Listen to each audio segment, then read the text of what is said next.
യെശയ്യാ പ്രവാചകന്റെ പുസ്തകം അദ്ധ്യായം 54. പുതിയ ജെറുസലേം.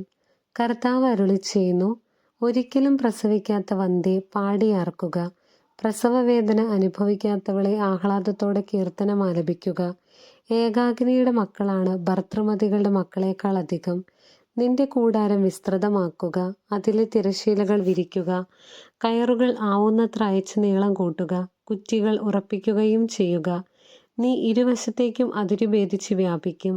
നിന്റെ സന്തതികൾ രാജ്യങ്ങൾ കൈവശപ്പെടുത്തുകയും വിജനനഗരങ്ങൾ ജനനിബിഡമാക്കുകയും ചെയ്യും. ഭയപ്പെടേണ്ട, നീ ലജ്ജിതയാവുകയില്ല, നീ അപമാനിതയുമാവുകയില്ല. നിന്റെ യൗവനത്തിലെ അപകീർത്തി നീ വിസ്മരിക്കും, വൈധവ്യത്തിലെ നിന്ദനം നീ ഓർക്കുകയുമില്ല. നിന്റെ സൃഷ്ടാവാണ് നിന്റെ ഭർത്താവ്, സൈന്യങ്ങളുടെ കർത്താവ് എന്നാണ് അവിടുത്തെ നാമം. ഇസ്രായേലിന്റെ പരിശുദ്ധനാണ് നിന്റെ വിമോചകൻ. ഭൂമി മുഴുവന്റെയും ദൈവമെന്ന് അവിടുന്ന് വിളിക്കപ്പെടുന്നു. പരിത്യക്തയായ യൗവനത്തിൽ തന്നെ ഉപേക്ഷിക്കപ്പെട്ട ഭാര്യയെപ്പോലെ സന്തപ്ത ഹൃദയായ നിന്നെ കർത്താവ് തിരിച്ചു വിളിക്കുന്നു എന്ന് നിന്റെ ദൈവം അരുളിച്ചെയ്യുന്നു. നിമിഷ നേരത്തേക്ക് നിന്നെ ഞാൻ ഉപേക്ഷിച്ചു, മഹാകരുണയോടെ നിന്നെ ഞാൻ തിരിച്ചു വിളിക്കും. കോപാധിക്യത്താൽ ക്ഷണനേരത്തേക്ക് ഞാൻ എൻ്റെ മുഖം നിന്നിൽ നിന്നും മറച്ചുവെച്ചു. എന്നാൽ അനന്തമായ സ്നേഹത്തോടെ നിന്നോട് ഞാൻ കരുണ കാണിക്കുമെന്ന് നിന്റെ വിമോചകനായ കർത്താവ് അരുളിച്ചെയ്യുന്നു. നോഹയുടെ കാലം പോലെയാണ് ഇതെനിക്ക്. അവൻ്റെ കാലത്തെന്ന പോലെ ജലം ഭൂമിയെ മൂടുകയില്ലെന്ന് ഞാൻ ശപഥം ചെയ്തിട്ടുണ്ട്. അതുപോലെ നിന്നോടൊരിക്കലും കോപിക്കുകയോ നിന്നെ ശാസിക്കുകയോ ചെയ്യുകയില്ലെന്ന് ഞാൻ ശപഥം ചെയ്തിരിക്കുന്നു. നിന്നോട് കരുണയുള്ള കർത്താവ് അരുളിച്ചെയ്യുന്നു.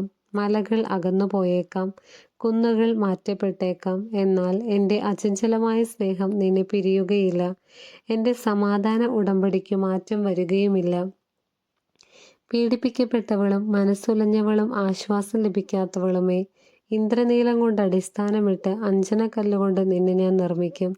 ഞാൻ നിന്റെ താഴികക്കുടങ്ങൾ പത്മരാഗം കൊണ്ടും വാതിലുകൾ പുഷ്യരാഗം കൊണ്ടും ഭിത്തികൾ രത്നം കൊണ്ടും നിർമ്മിക്കും. കർത്താവ് നിന്റെ പുത്രരെ പഠിപ്പിക്കും, അവർ ശ്രേയസ് ആർജിക്കും. നീതിയിൽ നീ സുസ്ഥാപിതയാകും, മർദ്ദനഭീതി നിന്നെ തീണ്ടുകയില്ല, ഭീകരത നിന്നെ സമീപിക്കുകയില്ല. ആരെങ്കിലും അക്രമം ഇളക്കിവിട്ടാൽ അതു ഞാൻ ആയിരിക്കുകയില്ല. നിന്നോട് കലഹിക്കുന്നവൻ നീ മൂലം നിലം പതിക്കും. തീക്കനലിലൂതി ആയുധം നിർമ്മിക്കുന്ന ഇരുമ്പ് പണിക്കാരനെ സൃഷ്ടിച്ചത് ഞാനാണ്. നാശമുണ്ടാക്കാൻ കൊള്ളക്കാരെയും ഞാൻ സൃഷ്ടിച്ചിട്ടുണ്ട്. കർത്താവ് അരുളിച്ചെയ്യുന്നു, നിന്നെ ഉപദ്രവിക്കാനുണ്ടാക്കിയ ഒരായുധവും ഫലപ്രദമാവുകയില്ല. നിനക്കെതിരെ വിധി പ്രസ്താവിക്കുന്ന എല്ലാ നാവുകളെയും നീ ഖണ്ഡിക്കും. കർത്താവിൻ്റെ ദാസരുടെ പൈതൃകവും എൻ്റെ നീതി നടത്തലുമാണ് ഇത്. അദ്ധ്യായം 55. ജീവന്റെ ഉറവ. ദാഹർത്തരെ ജലാശയത്തിലേക്ക് വരുവിൻ, നിർധനൻ വന്നു വാങ്ങി ഭക്ഷിക്കട്ടെ. വീഞ്ഞും പാലും സൗജന്യമായി വാങ്ങിക്കൊള്ളുക. ആഹാരത്തിന് വേണ്ടിയല്ലാതെ എന്തിന് പണം മുടക്കുന്നു? സംതൃപ്തിക്ക് വേണ്ടിയല്ലാതെ എന്തിന് അധ്വാനിക്കുന്നു? എൻ്റെ വാക്ക് ശ്രദ്ധിച്ചു കേൾക്കുക. നന്നായി ഭക്ഷിക്കുകയും വിശിഷ്ട ഭോജ്യങ്ങൾ ആസ്വദിക്കുകയും ചെയ്യുക. എൻ്റെ അടുക്കൽ വന്ന് എൻ്റെ വാക്കു കേൾക്കുവിൻ, നിങ്ങൾ ജീവിക്കും. ഞാൻ നിങ്ങളുമായി ശാശ്വതമായ ഒരു ഉടമ്പടി ഉണ്ടാക്കും. ദാവീദിനോടെന്ന പോലെ നിങ്ങളോട് ഞാൻ സ്ഥിരമായ സ്നേഹം കാട്ടും. ഇതാ, ഞാൻ അവനെ ജനതകൾക്ക് സാക്ഷിയും നേതാവും അധിപനുമാക്കിയിരിക്കുന്നു. നിനക്ക് അജ്ഞാതമായ ജനതകളെ നീ വിളിച്ചുകൂട്ടും, നിന്നെ അറിയാത്ത ജനതകൾ നിന്റെ അടുക്കൽ ഓടിക്കൂടും. എന്തെന്നാൽ നിന്റെ ദൈവമായ കർത്താവ്, ഇസ്രായേലിന്റെ പരിശുദ്ധൻ നിന്നെ മഹത്വപ്പെടുത്തിയിരിക്കുന്നു. കർത്താവിനെ കണ്ടെത്താൻ കഴിയുന്ന ഇപ്പോൾ തന്നെ അവിടുത്തെ അന്വേഷിക്കുവിൻ. അവിടുന്ന് അരികെയുള്ളപ്പോൾ അവിടുത്തെ വിളിക്കുവിൻ. ദുഷ്ടൻ തൻ്റെ മാർഗവും അധർമ്മി തൻ്റെ ചിന്താഗതികളും ഉപേക്ഷിക്കട്ടെ.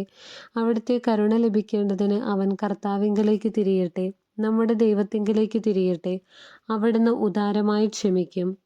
കർത്താവ് അരുളിച്ചെയ്യുന്നു, എൻ്റെ ചിന്തകൾ നിങ്ങളുടേതുപോലെയല്ല, നിങ്ങളുടെ വഴികൾ എൻ്റേതുപോലെയുമല്ല. ആകാശം ഭൂമിയേക്കാൾ ഉയർന്നു നിൽക്കുന്നു, അതുപോലെ എൻ്റെ വഴികളും ചിന്തകളും നിങ്ങളുടേതിനേക്കാൾ ഉന്നതമത്രേ. മഴയും മഞ്ഞും ആകാശത്തു നിന്നും വരുന്നു, അങ്ങോട്ട് മടങ്ങാതെ ഭൂമിയെ നനയ്ക്കുന്നു. അത് സസ്യങ്ങൾ മുളപ്പിച്ച് ഫലം നൽകി വിതയ്ക്കാൻ വിത്തും ഭക്ഷിക്കാൻ ആഹാരവും ലഭ്യമാക്കുന്നു. എൻ്റെ അധരങ്ങളിൽ നിന്ന് പുറപ്പെടുന്ന വാക്കും അങ്ങനെ തന്നെ. ഫലരഹിതമായി അത് തിരിച്ചു വരില്ല. എൻ്റെ ഉദ്ദേശം അത് നിറവേറ്റും. ഞാൻ ഏൽപ്പിക്കുന്ന കാര്യം വിജയപ്രദമായി ചെയ്യും. നിങ്ങൾ സന്തോഷത്തോടെ പുറപ്പെടും, സമാധാനത്തിൽ നയിക്കപ്പെടും. മലകളും കുന്നുകളും നിങ്ങളുടെ മുൻപിൽ ആർത്തുപാടും. വനവൃക്ഷങ്ങൾ കൈകൊട്ടും. മുൾച്ചെടിക്ക് പകരം സരളവൃക്ഷവും കാരയ്ക്ക് പകരം സൗഗന്ധികവും മുളയ്ക്കും. ഇത് കർത്താവിന് ഒരു സ്മാരകവുമായിരിക്കും, ഒരിക്കലും നശിക്കാത്ത ശാശ്വത സ്മാരകം. ദൈവമായ കർത്താവിന് സ്തുതി.